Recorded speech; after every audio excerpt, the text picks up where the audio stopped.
Well, the State Board of Education may be 24 hours away from final approval of controversial new curriculum standards. They are considering amendments to those standards right now. And KXAN's David Scott is live at the TEA. David, these decisions are going to impact Texas school books for the next decade, right?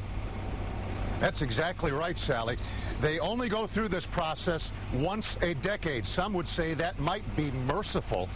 We're talking about a big book buy here on these new curriculum standards. Some 5 million Texas students. Today was spent quibbling over a lot of the fine language and details. You might say the board members were sort of like minutia men arguing over the minute men. This was nothing compared to yesterday's sound and fury when the place was jam-packed with people, hundreds of folks, soaring rhetoric, angry feelings, liberals arguing with conservatives about the future of Texas education. Today, just some quiet slogging. For example, they argued about Nathan Hale, the colonial patriot who was hanged by the British for being a spy. The argument was he should not be introduced into the history books before the 5th grade. Why is that? Because young kids like to apparently draw pictures of people being hanged.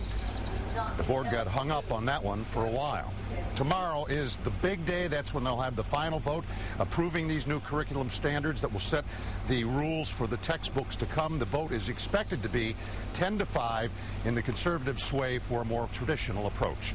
At the TEA offices, I'm David Scott, KXAN, Austin News.